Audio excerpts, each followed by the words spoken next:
We talk about connecting borders, when we talk about ensuring that regional partnerships are built, any specific instances that you would like to highlight in terms of ideal or those that can actually be followed in terms of templates, how to ensure that partnerships that are fostered actually become mutually beneficial and really aid the regional development in that area?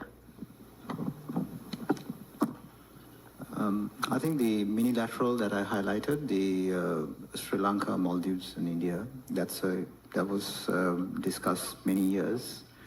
But then it came to some reality and we managed to sort of have the first dialogue, the second discussion. So the sharing of the minilaterals, so that's a huge achievement. So I think the minilaterals is a way forward when certain multilaterals, doesn't work like the SARC, in place. But it's unfortunate that SARC is sort of, it was a great mechanism that was developed by, India as well as all the other nations. Sri Lanka was a key member. I think it's very important to look at the security perspective when you look at it on the defense side, mainly on the intelligence sharing. The Sri Lanka, if you look at the 24 hours ago, we had a travel ban from the US, right? This was on the Israeli tourists and on the eastern part of Sri Lanka. So you could see now there was a connection between the eastern part of Sri Lanka with the 2019 terror bombing. And then how 6 months ago, before the 2019 terror bombing, our agency did capture there was a threat. It was written in the Presidential Commission reports and all that, but it was ignored. When the Indian intelligence was sent, that was also not set as a priority probably because of political dimensions and various other dimensions. But what I'm trying to say is without the regional cooperation, there is no security and safety for the entire region. And it's very important that we talk about a lot of tech industries here, the semiconductors and all that. Of course, we need to reach what Sanjeev mentioned on building resilience is very important. It's the same what I heard from Singaporean Prime Minister a few days ago. I had a brief interaction with the new Singaporean Prime Minister. I admire his strategic thinking, how he was sort of balancing between the US as well as China and India. I think what you require as a nation is to build your own capabilities and also connect with the other. Southeast Asia has amazingly connected each other very well. And that's a success story, clearly, with all the economies, at a significant growth. South Asia should also do the same. We have the BIMSTEC, of course, another success story. But then there's a lot to be done in terms of economics, in terms of tourism industry. So many areas that need to be. But then, let me point out something. I was filling the Indian visa form in Washington, D.C. I feel this was, when I had the official passport, I didn't have to, but right now I have to fill it. When I was filling, I saw this question, is your grandfather born in Pakistan?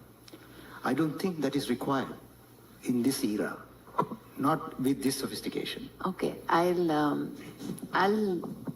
get what you're saying, but you're saying as a Sri Lankan citizen who has a slight dispassionate view of the situation and who has the luxury of being able to stand, let's say, 10,000 feet to understand what's happening. But for Indians in this room, and we've spoken about an hour we've spent about how economic security and national security are two sides of the same coin.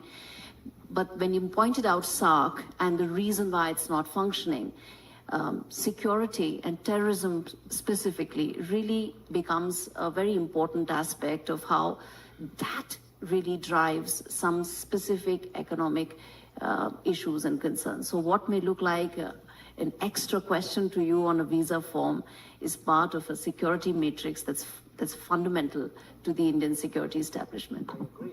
I agree with that you need the security matrix. Without the security matrix, you can't have the stability. What I'm saying, in the age of a sophisticated, we are living in a different era. So before you board the flight, you would know the flight information. We have all that. Mechanisms are set. So I think we need to look sort of beyond that.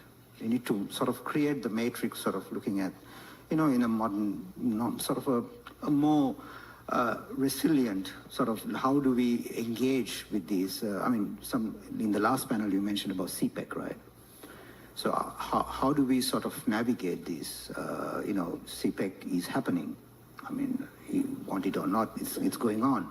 Certain projects that's happening in Bangladesh, in Nepal. I was in Nepal, a few months ago. The Belt and Road is going on. So, but then how do we integrate? How do we get India's periphery to talk about India? That's my attempt was in the presentation, that rather than You India, mentioned that also. It was also written there that people outside of India should say India is great. I saw that. You had mentioned that in the presentation. So I don't hear that much. So that needs to come out. And for that to come out, we need to build trust. We need to build... India is doing it. That's why I mentioned that the 3 dimensions, they're doing tremendously well. There are certain dimensions that they're not doing well. There are, external forces that India has to face. So there are many, many areas. But then there are weaknesses we have to understand. All great powers have weaknesses. In the United States, I understood what US system is, the political weaknesses, all that, the democracy, all those issues.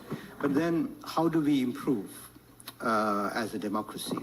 So that's really important. So I think, I take your point on security. Of course, that's important, but we stay in a different era. That's all.